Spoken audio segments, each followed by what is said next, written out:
Now, it's no secret that technology has changed the way we see the world. Now, if a student wants to know or learn something, the first thing they'll do is just Google it. And to be honest, I do the same thing. Sometimes, though, I'll go directly to YouTube. Now, this development does pose some questions. How can schools compete with technologies? What's the best way to keep digital natives interested and motivated?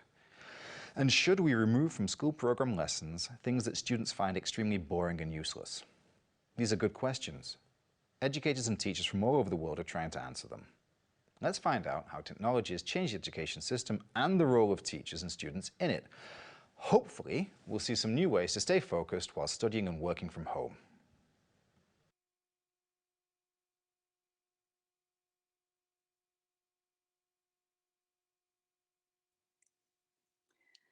Hello, dear colleagues and visitors. Welcome to the discussion Motivation and Involvement of Kids, whom the kindergarten school competes with. My name is Maria Cekic, and I'm the developer of educational products in English in Sky Inc. company. As a private organization, we are interested in increasing the motivation of kids to learn the topic with the help of our educational products.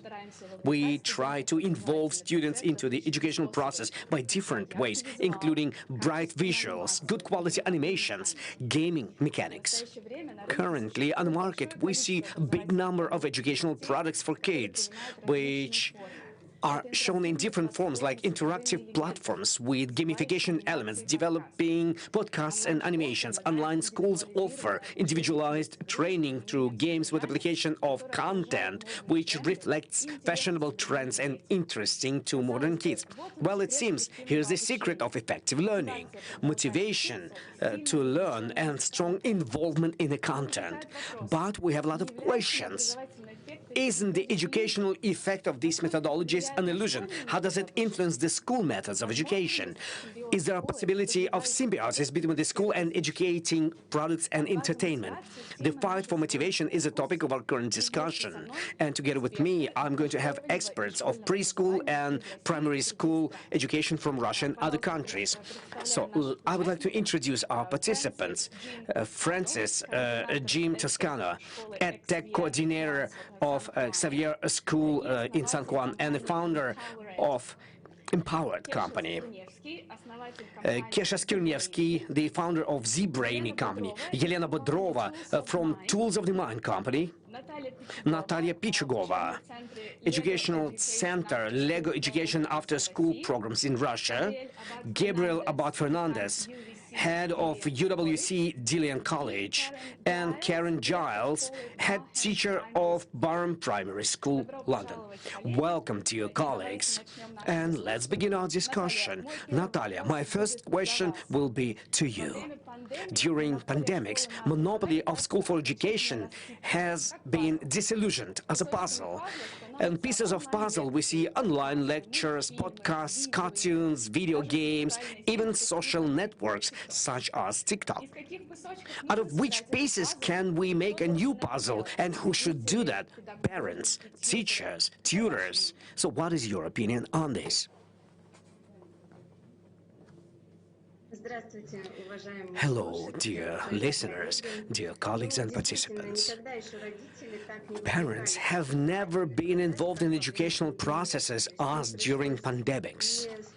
They had to listen to the classes, they had to organize homework with kids and search for new ways to motivate their kids so they would continue their learning journey. And the most important thing, parents were able to be present at their school classes, which never happened previously. And this presence of parents during school classes has shown that some classes are given as very boring, and it is very difficult for kids to stay motivated for these materials. That's why parents started looking for alternative sources of information to make the educational process for their kids more diverse, so that they could accept this knowledge and digest it. And what is important that during these days, parents have changed their perception of certain resources. For example, YouTube or TikTok, because if previously they thought these resources to be purely entertaining and were fighting against them so that kids wouldn't be present there.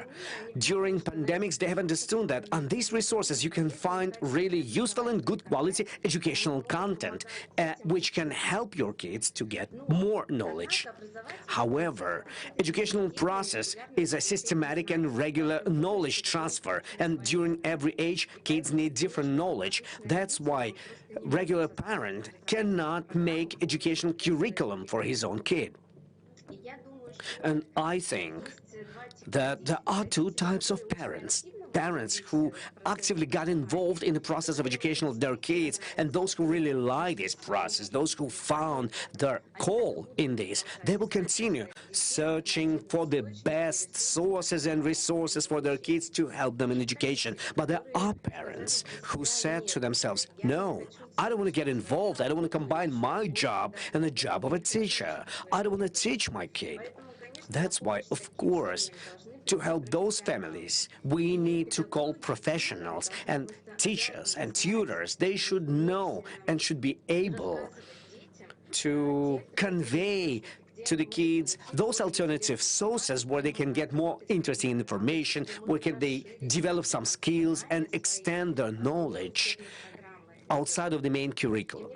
And I think that it is very important here that the existing problem we see ahead of ourselves, that many teachers are still looking at these alternative resources as competition between school and this alternative education. And I really do hope that there will be a certain breaking moment, and I hope this breaking moment will happen very soon when teachers in school will look at these alternative sources of education as an addition to the main curriculum given by them in the school, and then school will become a single informational resource both for kids, parents as well, and for those who want to get involved in the activities and for those who don't want to get involved in these activities. Therefore, school will be able to satisfy all the needs. Yes, thank you very much, Natalia. And I have an additional question to you. What must happen in order for this symbiosis to happen as early as possible? Which criteria are going to influence this?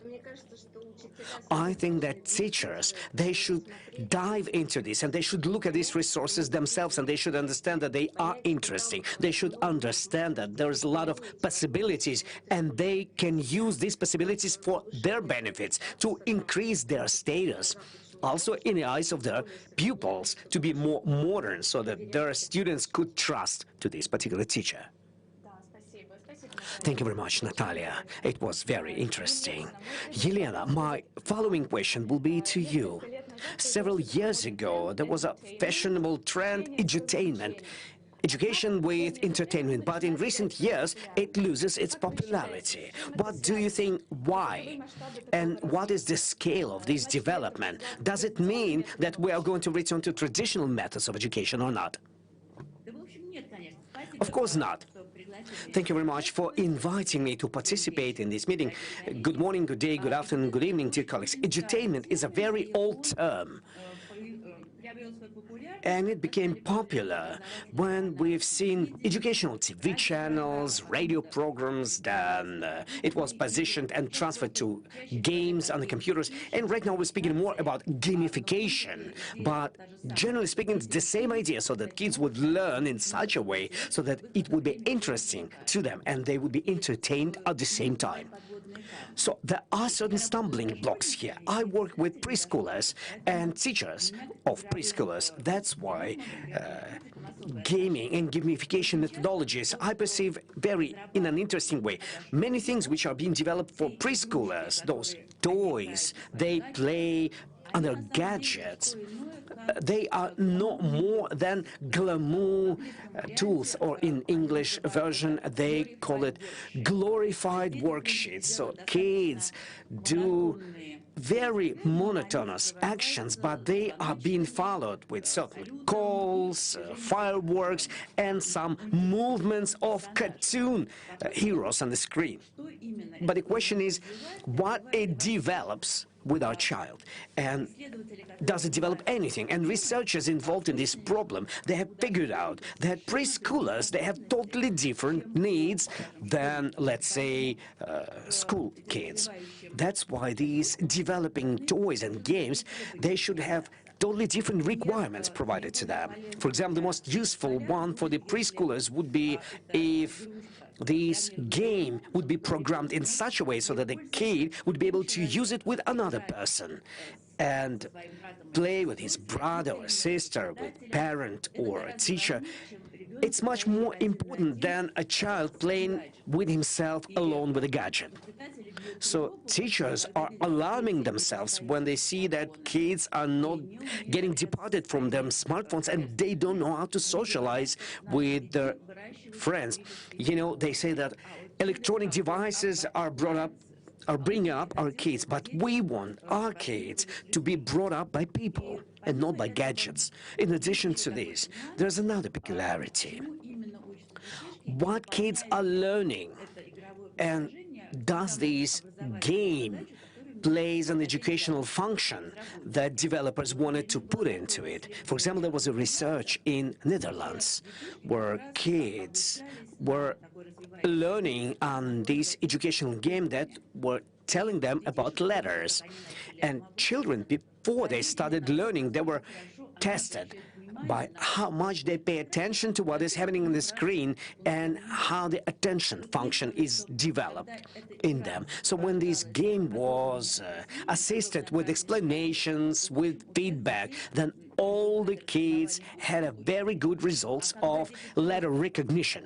But when kids were simply pressing buttons and have not received any detailed explanations to whether they have pressed right or wrong, so the kids with good attention, their results have improved, but for the kids with better attention, their results went down. So please don't assume by default if a child plays educational game that he's going to be educated. Please pay attention to how he does it and what he does exactly. This is our message both to teachers, parents, and developers of gaming applications. Thank you. Thank you very much, Elena. It is interesting. I have another question. Out of your speech, I've heard that a child has to play with somebody else. But what do you think about the game with other participants being remote, online, or the system of leaderboards? For example, kids play the game, get certain points for it, and they have a certain competition during this play process. Does it increase the involvement and motivation? You see, once again, I'm speaking about preschoolers. Preschoolers need a live person next to them, and if in the preschool age they will not be able to learn to speak to live people, they are not going to be interested in a game with multi-participants. They will be in the position of another player to develop team solution, because the victory is not just depending on your personal points, but who will you cooperate with or against who, and how the team will make a better decision than another team. But they can learn all of this while communicating with living people, and this period of their life should not be missed. Thank you. Thank you very much, Elena. Kesh, you also work with preschoolers, and your educational product, Skazbuka, is aimed at school kids. Can you tell us, please, about it in more detail, and how do you increase motivation and involvement of the kids? Well, I will begin from far away, and I will answer two questions that were asked previously. In the beginning, I would like to say that, generally speaking, this war for whether kids need gadgets or don't need gadgets, this war has been lost. Several years ago, there was a research which has discovered that 2/3 of European preschool kids have their own gadget. And during these several years, this number has grown. And generally speaking, we see that this trend for the reduction of age of gadget involvement, and in near future, our kids since the birth, this or other way, will communicate with gadgets. There will be gadgets for newborns. So here's a question whether should we give gadgets to kids or shouldn't we give gadgets? We don't have this question. Kids are living in the world with gadgets. And this is something that sets us apart from them. We as adults, we remember the world without gadgets, and there was some day when gadgets came into our lives, and as a result, the environment we live in have been divided into two. There is an offline and online environments, and we draw a line between them. But kids have been born in an environment with online. Online, disconnected from offline, does not exist for them as such. So they live in an environment where the online is an integral part of the environment. So we have to understand that we all, at a given moment of time, are non-invasive cyborgs. We all are connected to our mobile phones. We play a lot of functions with the help of our mobile phone. This is like in movies, like it was said that we will have certain devices inbuilt into our body and they will give us some super abilities. Well, this is what happened, but nothing was inbuilt into our bodies. Everything is done with the help of gadgets. So we all together, the modern humanity is a non-invasive cyborg, and we have to live with it.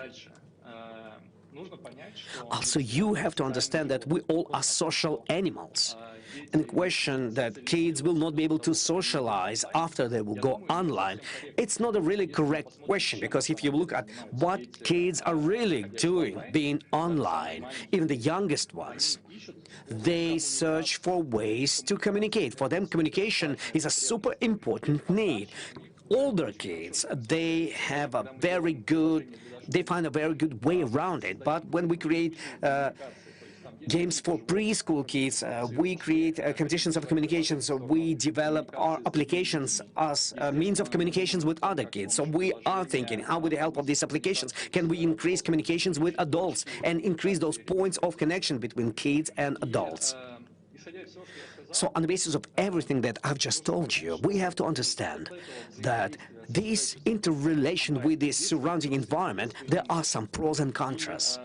And our main objectives as developers of kids application is to maximize those advantages and opportunities that kids will have in the future, thanks to the fact that they have learned such a complicated tool at such an early age, and to minimize defaults. We know that they are available, and we need to minimize those problems. So generally speaking, this is the trend which is moving forward in this online electronic education life. Minimization of the danger and maximization of all the pros.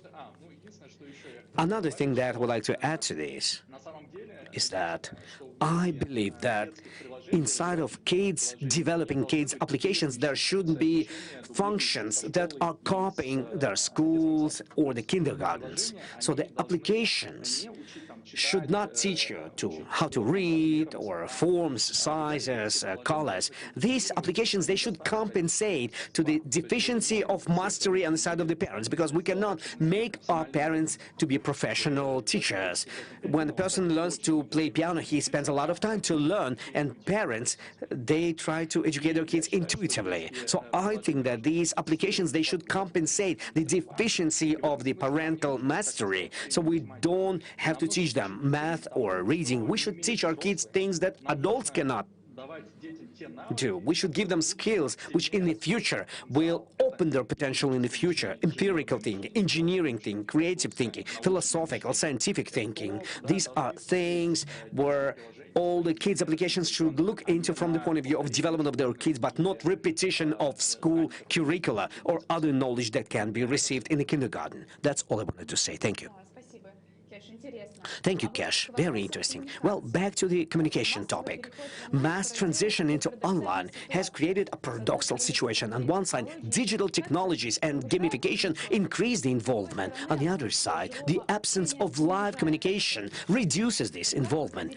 How can we find the golden middle in this situation? Well, I believe that the concept of live communication becomes outdated. We should not separate online communication from the offline communications. Generally speaking, if a person feels satisfaction through online communications, it's not different from satisfaction of social communications offline. And modern technologies give us big number of possibilities for communications. Generally speaking, we don't speak a lot about it, and we think that those closed kids for whom it is difficult to communicate offline thanks to the online, they have got an opportunity to find these social contacts and connections and find friends through these technologies. Yes, something is being removed, but something is also given. But we should look both at the deficiencies and advantages which are given by these technologies and dictated by the current environment. Yes, thank you. Yelena, I have a question to you. Do you agree with the fact that properly organized communication online can replace live communications? For preschoolers, I wouldn't say that it will replace live communication, but the most optimal for kids, it could be communication with a live human being about things, what they do online together, pre or post these events. So some symbiosis of live communications and virtual communications. I think this will be the most optimal option. Thank you. Thank you. Let's speak about schools. Karen, my following question will be to you about school classes. Do kids argue that they have a lot of school classes which are not connected to the live, but they are not interesting? For example, presentation skills, psychology. How can we become a part of the real world where kids live today? How the school can become part of this world? Much for inviting me to speak today. I just wanted to give a perspective which is perhaps very centered around primary education, but also is relevant to children. Children are, in my experience, many of them are highly aspirational, but there are many agendas that dictate the curriculum and the assessment and the accountability measures that we have, many political agendas, many employment agendas as well. So children are also not a homogenous group. I know that we have to ensure that whatever we do for children, it's personalized and bespoke in terms of the individuals. It needs to be relevant. The relevance of the education and the experience that we provide for each individual child is also linked very clearly to their motivation. So children can also live in the future, but also now simultaneously. I think we have to give them a little bit more credit. So we as teachers need to have the autonomy to use the tools and the teaching methods that are enable us to facilitate learning. So that fluid learning, the flipped classrooms, investigative, inquiry-based, outdoor, practical and hands-on. And that also complements the learning that they achieve through the online gamification, gadgets, etc. So gamification is not essential. Children don't have to use, to be motivated by a game or a game kind of way of doing things. There are lots of things that they can do. So children, for instance, have returned after a long lockdown this week back to school. We broke up in the middle of December, and children returned Monday on the 8th of March. There has been a long period of time in which they have been engaged in purely online, either as a bit of live learning with their teachers and also activities that have been left for them to do perhaps online and in a remote way. We have to understand that there are many children who are not able to engage in that way also. But that pure diet of online learning has been very detrimental to our children because, as was said before, children are social beings. And what we recognized was a diminishing engagement. Either they would be not there at all, very few, because our children are, very well behaved in that way, but there is a disengagement where you can still be in on the live or doing the online learning, but you're not as engaged as you would be. And so that's why we have made big efforts this week, and we will do up until the Easter break, to ensure that our children have a complementary curriculum. So all of those basic things, that the ways in which we learn through board games, outdoor learning, forest school, hands-on, investigative, all those sitting in a circle, talking to each other, working collaboratively, all of that we've made sure that we've used as a complementary curriculum to the diet that they have been experiencing whilst we've been on lockdown. So I'd also want to mention that there's been a recent survey of thousands of children, about 10,000 children, and it's just said that the improved motivation for English, maths and science builds confidence, raises aspirations, and especially for those of disadvantaged backgrounds, when children have the opportunity to meet people in the world of work. So I do a lot of work with an organisation called Education Employers. They have two programmes, Inspiring the Future and Primary Futures. And the premise of that is that if you can, and it's great now because we're using virtual platforms to be able to engage with people far away. And if children have an opportunity to meet people who do all sorts of things, it just diminishes and squashes those stereotypes. So where it would be that perhaps, I mean, in terms of gender and ethnicity, so where you would have children who want to be a teacher or a vet, they now understand that there are lots of different jobs and roles and things that they can do, and that motivates them to be able to continue their work. And they know that actually this is relevant for the job that I now know that I want to do.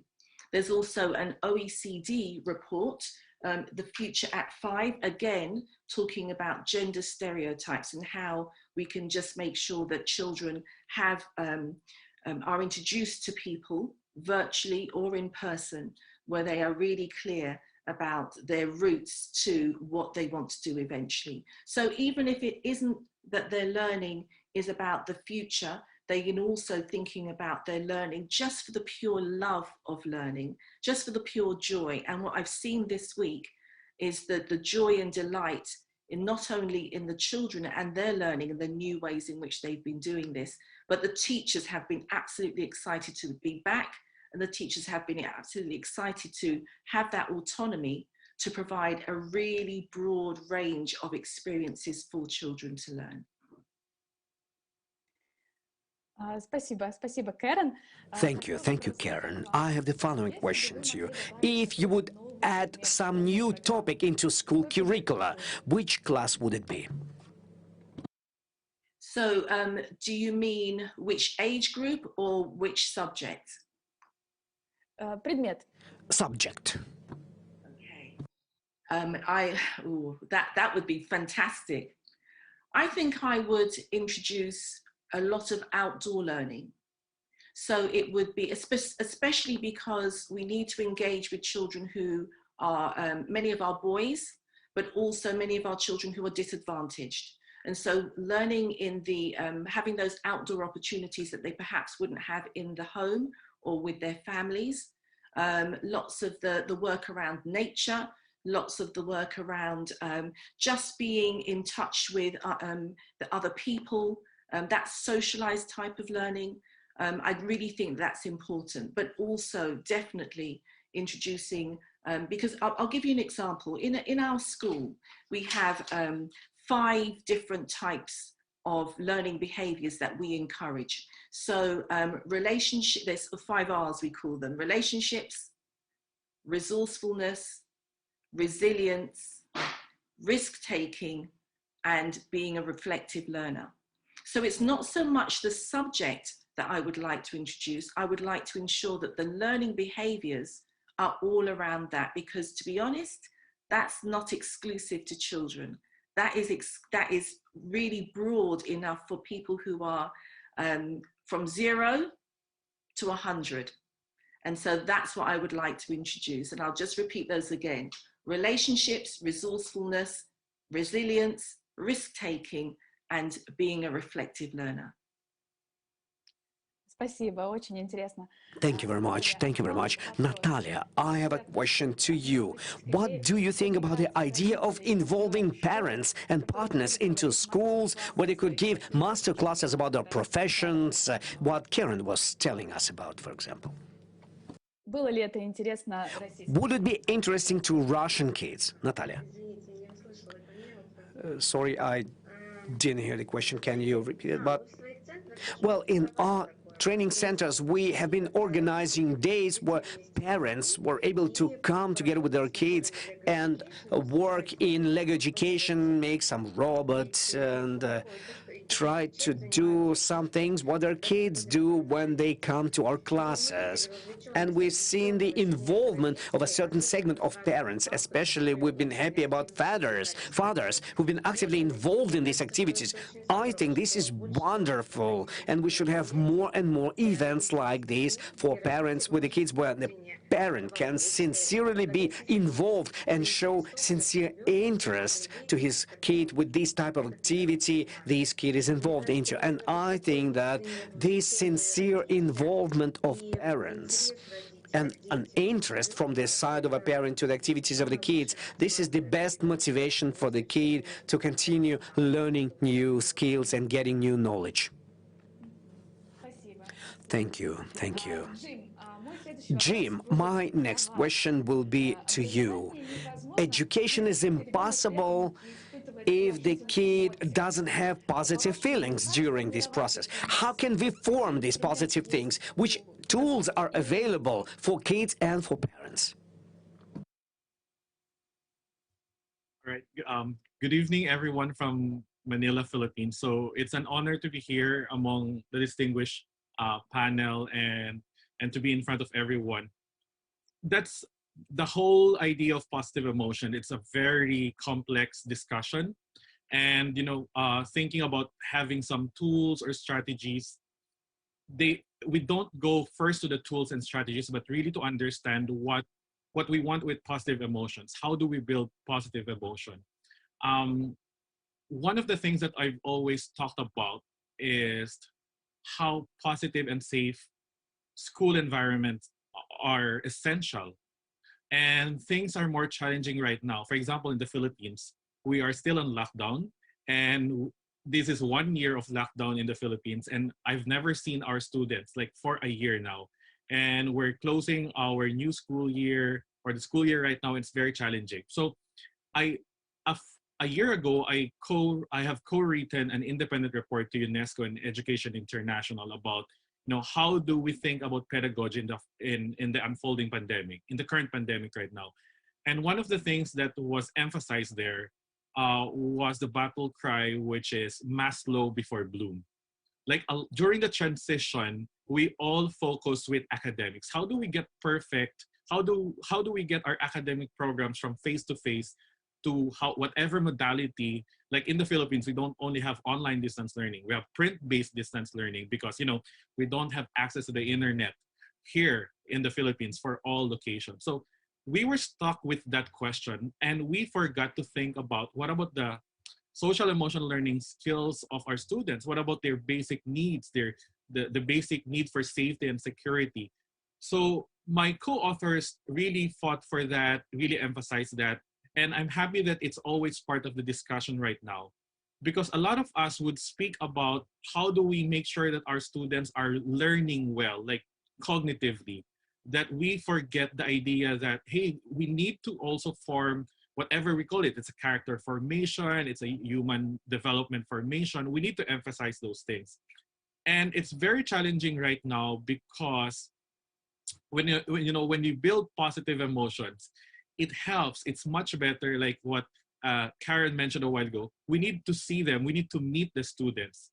It's hard to develop social emotional learning skill. It's hard to make sure that there are positive emotions coming out right now because, the glass screen that we are right now limits our interaction, right? This is just a temporary solution. But we need to emphasize that even despite this temporary solution, we don't forget the idea that we can still develop social emotional skills right now. It is more challenging, but there are some ideas, right? I just want to share some of the things that we have done in our school. Like, for example, we focus our curriculum. So because we cannot keep our students glued to the screen, we kept the most essential skills or subjects or disciplines like numeracy, literacy. And I just want to bring this out. We didn't take out PE, the arts, music. We wanted them, there should be some non-academic subjects that help them develop these skills. Like, and we form a special block that we call recreation and arts. Like we see students, because positive emotion is not just about feeling, right? The fact that you feel healthy, it makes you feel good. It makes you feel happy. So right now, I've spent my whole day doing Zoom meetings because it's our end of the school year now. So a lot of things to be done. And we even ask our students that if they're experiencing this kinds of fatigue, we have small blocks where where students can stretch, right? During recess time where they eat, sometimes we open the Zoom room so that they can continue talking to their classmates. I've observed a kinder class where they were eating their burgers, typical food. It's not healthy, but it's what they want. And they were sharing their toys, right? I mean, that's what we can do right now because we're limited, but we can take advantage of what we have. So I think I just want to give a big shout out to all teachers right now who are very creative in emphasizing this. A lot of us has discovered that, academics might not be the essential part right now. We need to focus on our students. Like, for example, games. We love games, but how can students play games right now? I mean, they have their mobile phones, but then in the end, I was observing another class again. They were doing like whiteboard games, like the tic-tac-toe, but they were doing it on screen, right? Because they want to interact. I don't think it's really much about games, but the fact that they miss their classmates, right? So when we talk about positive emotions, let's look at the idea that before academics, let's build relationship. Let's build a community, right? Let's build connection. And that's what we're missing right now. And of course, we cannot do much about it, especially with the restrictions of the quarantine and lockdown. But let's not forget that, positive emotions, very important, but we have to instill the idea that even negative emotions, like they play a very important role. Life is not all about happiness, right? I always go back to Inside Out, the movie, where we get to accept even like, how do we deal with anger? Because in the real life, like outside the school, people get angry with us. We get frustrated, but how do we manage that? So one of the important projects of our school was really to focus on SEL, so that we teach our students, if you're alone, even at home, when you're studying alone, if you get frustrated, if you get angry with a classmate, how do you manage that? So it's not so much, of course, we want positive emotion without positive and safe environment, but we also want to see in another light that even those experiences, negative experiences, can help. Мгм. Да, спасибо, Джим. Очень Thank you, интересно. Jim. It was really interesting. Karen, I will have a question to you about these negative emotions that Jim was speaking about. What is your perception of them? Do they have a possibility to appear during the educational process? How do you help your kids to cope with negative emotions?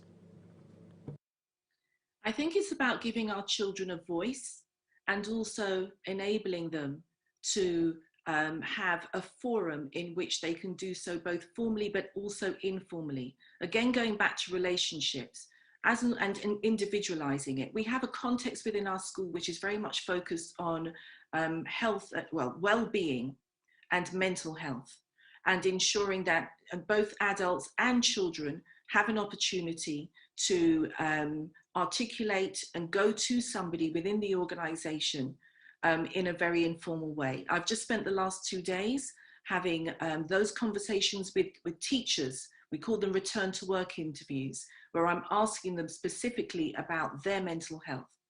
And so again, that cascades to the children. And so within those relationships, and also giving them the vocabulary to articulate their feelings and their emotions. And so this is why I think this is such an important question, because we can talk about formal education, we can talk about motivation, etc. But just as Jim says, it's Maslow before Bloom. We have to think about the hierarchy of needs before we begin to think about all the different ways in which we can achieve our targets at the end of the academic year. Да, спасибо. Кеш. Yes, thank you. Kesh, I would like to give floor to you. Do you have any comments in this respect?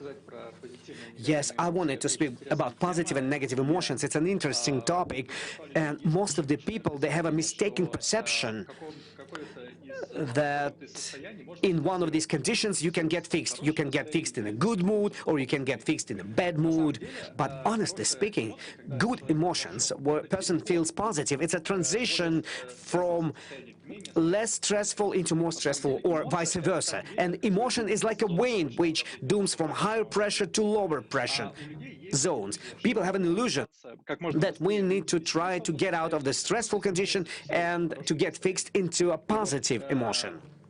It's an illusion. So the constant attempt to get fixed and inability to let yourself freely move between these two zones is the main reason why people are spending more time in a negative condition than they could. And this is something that we would teach our kids to work with their emotions, to accept their positive and negative emotions as well. This is something that is missing in the current curricula in the educational system, because we, honestly speaking, we don't want our kids to know something. We want our kids to be happy. We want our kids, when they grow up, to be happy people. And we assume that knowledge will give them that, and we don't pay attention or time to the work with their emotions. And I think this is the main direction, the pathway where the school and kindergarten should move to. Thank you. Thank you very much. Very precise statement. And right now, I would like to go back to the discussion of the entertaining educational products. Gabriel, my following question will be to you. Which risks do you see in schools which popularize educational entertaining products?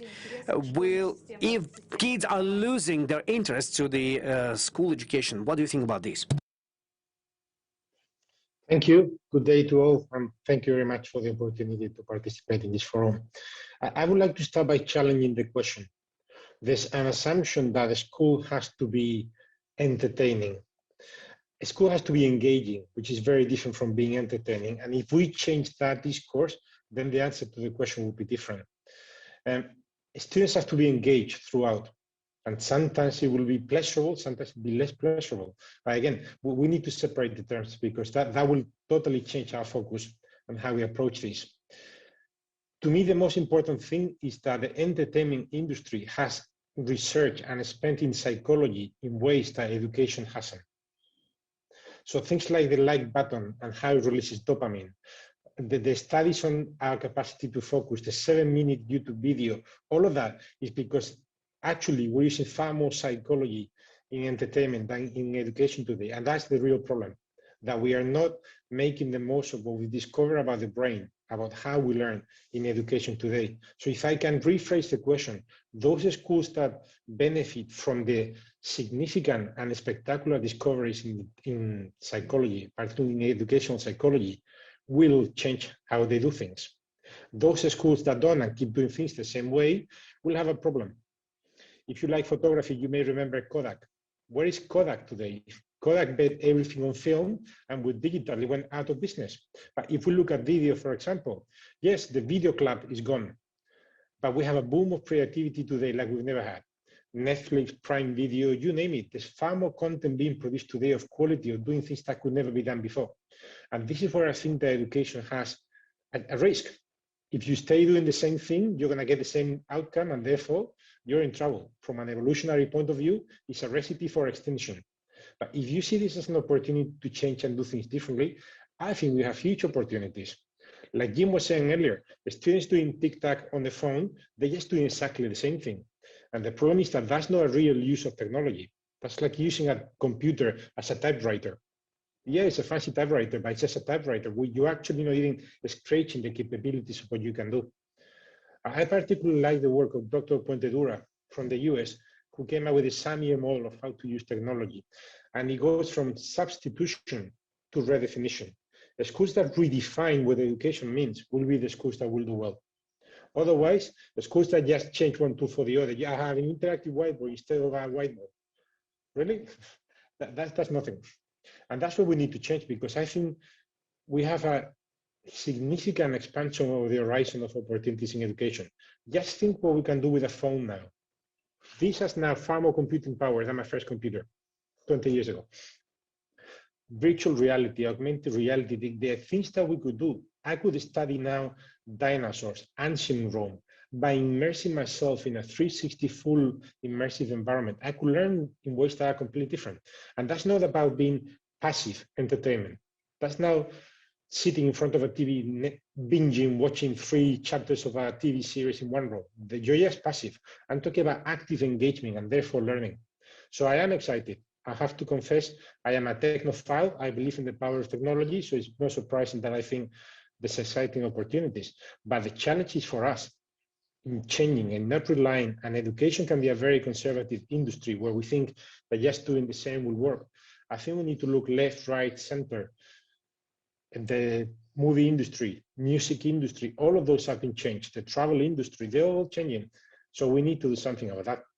I have the privilege and the honor of being part of UWC Diligent, part of the UWC movement that helped define education in the 20th century with the creation of the International Baccalaureate, the IB diploma. And I do believe that today we have the challenge of doing the same for the 21st century.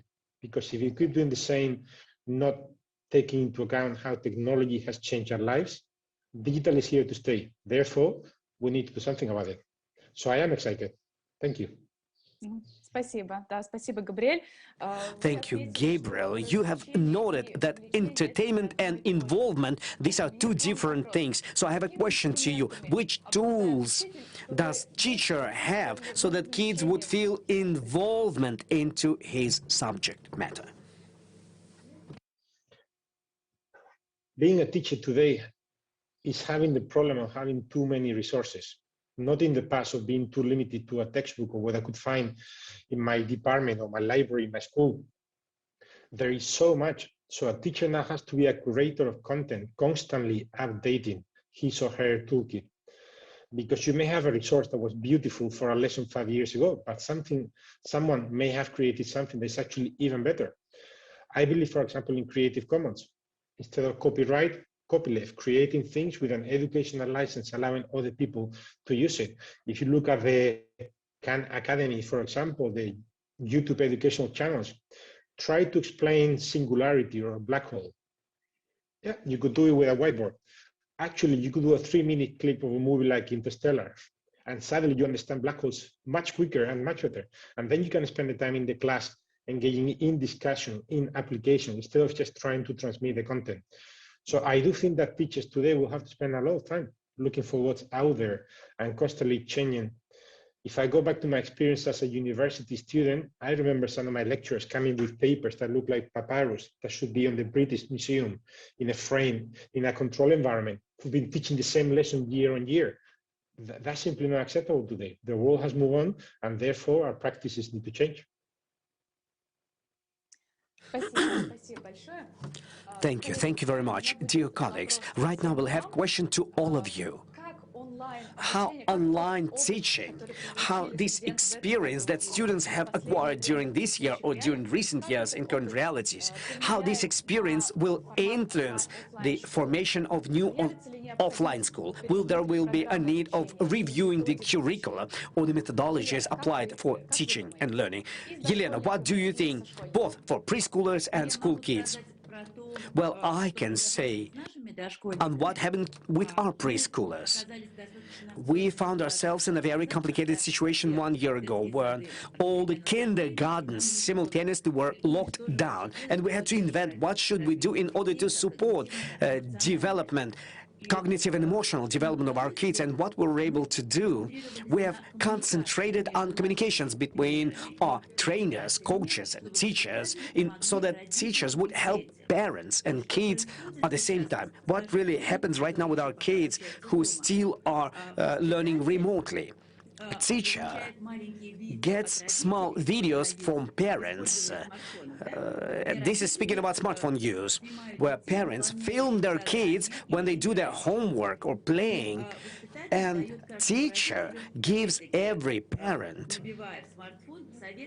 advices of what is to be done next, what did their child did right or wrong, and how they can help their kids. So those kids who are going through online education, they will come back to kindergarten without losing or maybe acquiring some new skills, because at home they could be surrounded by parents, other relatives or friends, most likely brothers and sisters, and they will learn to play the same game, attracting other people, and then they will share these skills with their schoolmates. Спасибо, очень интересно. Thank you. It's an interesting experience. Jim, what do you think? How online education will change the offline school formats in the future? It's not really about changing the offline schools, but I do think that we can learn a lot from the online things that have happened. Number one, I think the big idea of an education that is resilient to any problem that would come in, because everyone was caught off guard of the pandemic and we weren't all ready. But I do believe that I still have a bias, of course, with face-to-face. I mean, I'm all for it because we're teaching young kids. And, you know, when we talk about social emotional learning, even building skills, academic skills, we need them to interact with real people that is outside of their comfort zone. I think that's a big idea why I would love to everyone to go back to school when everything's safe, right? But one thing that I've learned is that a lot of schooling has been given as a responsibility to teachers, to educators, to school leaders. I'm not sure if this is only in the Philippines, but you know, a lot of parents would just say, "We're just gonna put our kids in school. It's your responsibility." But one thing that we've learned at the pandemic right now is the school cannot survive without the help of the parents. So I think one thing that we need to bring back today, it's a stronger bond or connection or relationship between the school and the home. So either whoever is inside the home, parents, guardians, family, we need that stronger connection. So that in the end, we don't just, a lot of educational problems are blamed to the school, right? Teachers, everything is like a problem of the school. But in the end, education is not just the job of the school. It's the job of everyone in the community. So we need that. I think that's one thing that we can bring from the idea of online learning, building relationship, community, and then we bring that also for a stronger, you know, physical face-to-face classes. Спасибо. Наталья, Thank you. Natalia, do you agree with this statement?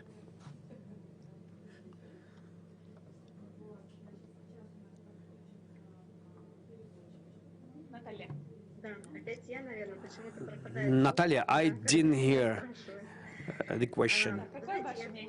So what is your opinion? Do you agree with Jim? Yes, I do agree with everything that Jim says, because this experience that we have acquired during pandemics shows us on the need of this symbiosis between parents and school and the necessity of involving parents in the schooling process. But the question is how deeply they want to get involved into this. This is a topic for every parent separately, but right now it's understandable that for the kid it is very important to have support both at home and in a school. And in addition to that, I think that online education provides great opportunities for the kids, and great opportunities especially for older kids, because they can get big volumes of information and big volumes of knowledge which is not available offline. They can get access to lectures from best universities, from best teachers, which can disclose this topic to them. So the kid, if he's involved in a certain activity, in a certain topic, he has a new world being discovered ahead of him, those opportunities which would not be available to them offline. And I'm speaking about those kids which are living in small towns, not big capitals, in small towns or villages. But right now, with the help of online, they have a possibility to get education from the best of the best teachers or professors that work in largest cities of Russia or the world. So online gives these opportunities for the kids, and we have to use these opportunities. Thank you. Thank you. Kesh, what is your opinion about this? I would like to speak about another aspect of online and offline education. When kids were moved online, they have received more personalized connection to the educational environment. When the kid goes to the school and they do it in a group, the school communicates with the kids as a group. But when everybody moved online, the educational system had to rebuild itself to more personalized communication with the kid. And I believe that this is something that should be returned to the offline. Ideally, how do I see ideal educational world when every child since the birth and to the end of their life gets their unique, personalized, seamless education? People are different, kids are different, their needs and potentials are different, and the way how the current education offline system is built, it unifies the experience that is being transferred to the children. But we have to take from the online a possibility of creating unique experience for every child. And things that happened with the transfer to the online and then back to offline, I think that some elements of this personification will come back to offline education. Thank you very much. Karen, what are your thoughts about what Cash was speaking about personification? I absolutely agree. And I agree also with many of the comments that were made by Natalia. We tend to focus, I think, with this pandemic sometimes on the weaknesses and the threats, when in fact there have been many strengths and opportunities, and this is one of them. If I think about online learning, it's been greatly expanded. It's enabled all of us to be upskilled, and that's the children, the parents, and the teachers. And it's also enhanced learning. If you think about this forum that we're speaking in today, we are learning from each other. And this would not have been possible without the impetus of virtual platforms like the one that we're using now. So, and also what Cash was talking about in terms of that flexibility. You know, learning is no longer thought of as something that is within school hours, as opposed to what happens after school or at weekends or evenings. This is now something where we're taking ownership of our learning, and it is flexible. We can have it 24/7. It can be global. It can be expanded to such a point which is differentiated for all children, and also going beyond their expectations of their initial learning experience. Thank you. Thank you very much. And Gabriel, I have the final question to you. What do you think? What offline school should adopt from this improvised online experience? And do you agree with previous colleagues? I do. I think that today we need to pay significant importance to emotional learning. It's not just learning content. It's about learning how to interact with others, whether it's online or offline. It's learning, as Jim was saying earlier, not just content matter, but skills. It's about problem solving. It's about searching for the right information. We're drowning in information, but a significant amount of that information is actually total BS. We need to change. We need to be critical thinkers to be able to distinguish. Is it true that I'm injected a chip if somebody puts a vaccine on me and that someone is going to telepathically going to control my mind? The fact that in the 21st century we have people with such beliefs, to me tells us that there's a lot that we need to do to make sure that we can filter. So it is essential that we move on from having content.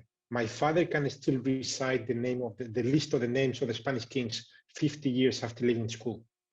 Yep, he can recite it. Okay, what does it mean? What can he do with that? So it's not about memorizing per se, but we do need some basic bricks of content. I don't believe that it's only about skills. You can have skills without content. That's another false dichotomy. So we need to identify what knowledge do we need to then be able to build with the skills we have so we can adapt to anything. Because I think that we've all experienced how we have to change significantly in our lives. Our students will have to change even more. How many different jobs will they have in a lifetime? How many locations will they live in? How many languages will they need to be able to interact, live in different places? So we need that flexibility. And technology is a very efficient way of providing access to resources that before would be very different, from learning a language to having access to black hole theory in the format of YouTube videos. Thank you. Да, спасибо большое. Thank you very much, dear colleagues. Thank you all very much for your ideas, for your opinions, for nice discussion. And I'm also thankful to our listeners for their attention. And I wish you good day. Goodbye.